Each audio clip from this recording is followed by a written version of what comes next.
Hello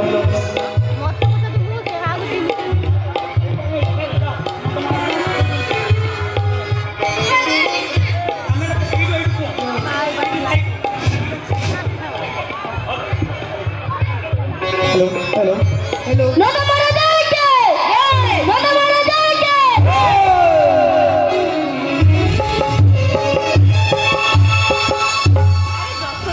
তুমি এখানে বসছ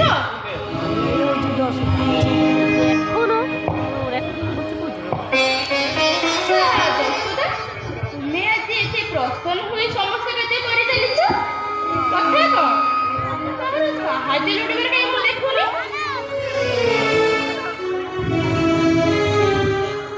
हाँ खुशी हेबिनी आज प्रातः परू कहीं के जानी मोर बाम आखिटा फसुची কিন্তু কাହିଁକି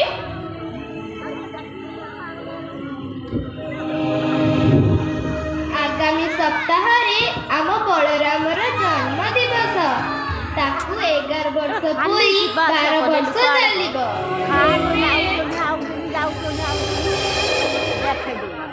କାହାକୁ ବୟସ କେତେ ताकू मात्र 8 वर्ष दिन उवासरे खीरी पूरी मिष्टान्न समग्र राज्यवासी को बंटन करा আচ্ছা সেদিন তাহলে ସମସ୍ତେ ମौज ମଜଲିସରେ ମାତିବେ आपण समस्त राज्यवासी को डेंगुरा दे जणाई देबे ହଁ ସେ କାର୍ଯ୍ୟ ଆଗରୁ ସାରି ଦେଇଛି ଏଭଳି କାର୍ଯ୍ୟରେ ମୁଁ କେବେ ହେଲେ ଉଣା କରେ କି ନାଇଁ ସେମିତି କାହିଁ ନଜିର ନାହିଁ ଆପଣ ଏମିତି କହୁଥିବେ ନା ଯୋଗାଡ଼ କରିବାରେ ମୋତେ କିଛି ସାହାଯ୍ୟ କରିବେ ତୁମେ ତ ସେ କାର୍ଯ୍ୟ କରିଚାଲିଛ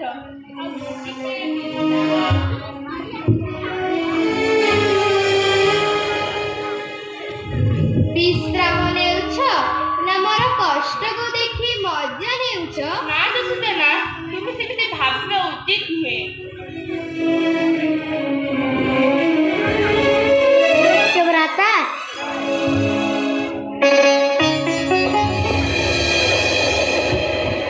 ଆସନ୍ତା ସପ୍ତାହ ତୁମର ଜନ୍ମ ଦିବସଟି ଘରେ କାନା ତାହେଲେ ଭଲ ହେଲା କେଉଁ କଥା ଏବେ ବହୁତ ବୁଝ ନେବ ସୁବ୍ରତା କାନା ତୁ ତ ଏକାଠି ଷାଠିଏ ପଇଟି ଖାଇବୁ ଅନ୍ୟମାନେ ତା ଛଡ଼ା ମୋ ବେଳକୁ ଆଉ ଥିବ ତ ଏବେ ଜ୍ୟେଷ୍ଠବ୍ରତା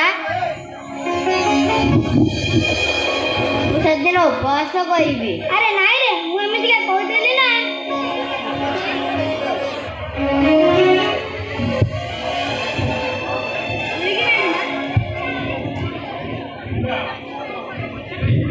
ଆଉ ଅକୁରର ଖବର କ'ଣ କି ବସୁଦେବ ଭଲରେ ଅଛନ୍ତି ତ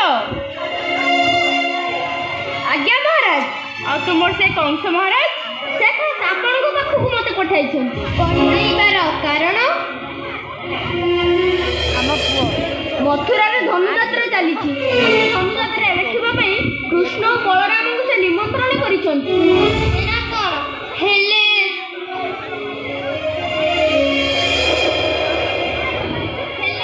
ମୁଁ ମୋର କୃଷ୍ଣ ବଳରାମଙ୍କୁ ମଥୁରା ଯିବାକୁ ଦେବି ନାହିଁ ମାମୁଁ ଧନୁଯାତ୍ରା ଦେଖିବାକୁ ଆମ ଦୁଇ ଭାଇଙ୍କୁ ନିମନ୍ତ୍ରଣ କରିଛନ୍ତି ଆମେ ଯିବୁନି କେମିତି ତା ଜ୍ୟେଷ୍ଠବ୍ରତା ଆମେ ଦୁଇ ଭାଇ ଧନୁଯାତ୍ରା ଦେଖିବାକୁ ଯିବା ନିଶ୍ଚୟ ଯିବା ନାଇଁ ନାଇଁ ମୁଁ ତୁମକୁ ସେଟାକୁ ଛାଡ଼ି ପାରିବି ନାହିଁ ମା ଆମେ ଧନୁଯାତ୍ରା ଦେଖିବାକୁ ଆମ ଦୁଇ ଭାଇଙ୍କୁ ନିମନ୍ତ୍ରଣ କରିଛନ୍ତି ଆମେ ଦୁଇ ଭାଇ ଯିବୁନି କେମିତି ହଁ ମା ଆମେ ଯିବୁନି କେମିତି ତା ଛଡ଼ା ଧନୁଯାତ୍ରା ଶେଷ ହେଲେ ଆମେ ଫେରି ଆସିବୁନି ହଁ ରାଣୀମା 4 ଦିନ ପରେ ମୁଁ ସେମାନଙ୍କୁ ଆଣି ଛାଡ଼ି ଦେଇ ଯିବି ତୁମେ ଅବୁଝ ନାହିଁ ଯଶୋଦା ସେମାନଙ୍କୁ ଯିବା ପାଇଁ ଅନୁମତି ଦିଅ ଯେତେ ହେଲେ କଂସ ରାଜାଙ୍କ ଆଦେଶ ନା ମହାରାଜ ଆପଣ କ'ଣ କଂସ ରାଜାଙ୍କ କଥା ଆଗରୁ କିଛି ଜାଣିନାହାନ୍ତି ସିଏ ଆମ କୃଷ୍ଣ ବଳରାମଙ୍କୁ ମାରିବା ପାଇଁ କେତେ ଦାନବଙ୍କୁ ପଠାଇଥିଲେ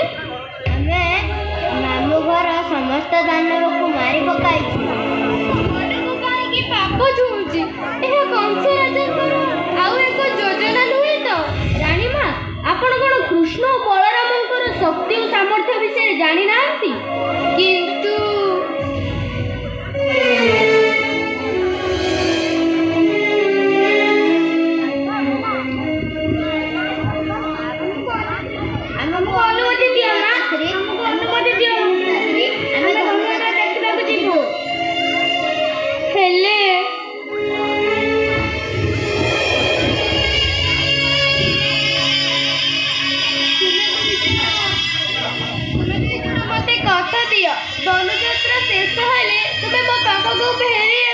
ହଁ ମା ଆମେ ନିଶ୍ଚୟ ଫେରି ଆସିବୁ।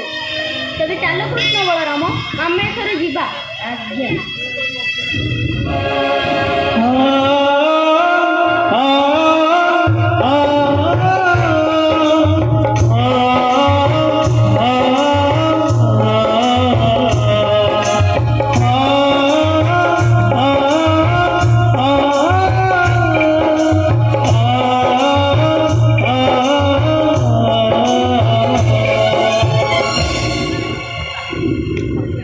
ଆଉ ଅକ୍ରୁର ସେମାନଙ୍କୁ ସାବଧାନରେ ନେବ ଓ ଆଣିବ।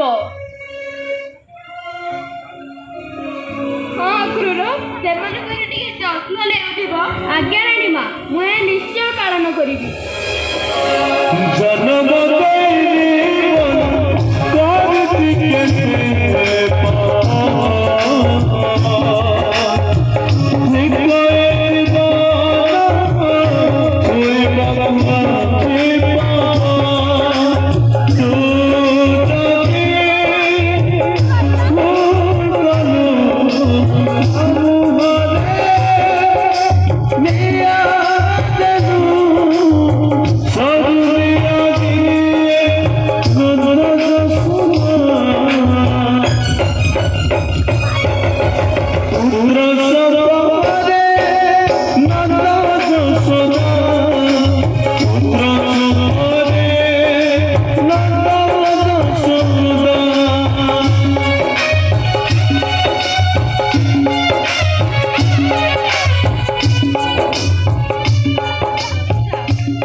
ଦେଖିବ ସବୁ ଠିକ ହୋଇଯିବ। ଆପଣ କହିଲେ ବୋଲି ମୁଁ ରାଜି ହେଲି, ନଚେତ୍ ଆଉ ଆମର ଚାରା କାଇଁ? ହେ ଭଗବାନ ଏମାନଙ୍କୁ ସହାୟ ହୁଅ। ମତେ ଭଲ ଲାଗୁନି ସ୍ୱାମୀ, ଆପଣ କୃଷ୍ଣ ବଳରାମଙ୍କୁ ଫେରାଇ ଆଣନ୍ତୁ। ଯଶୋଦା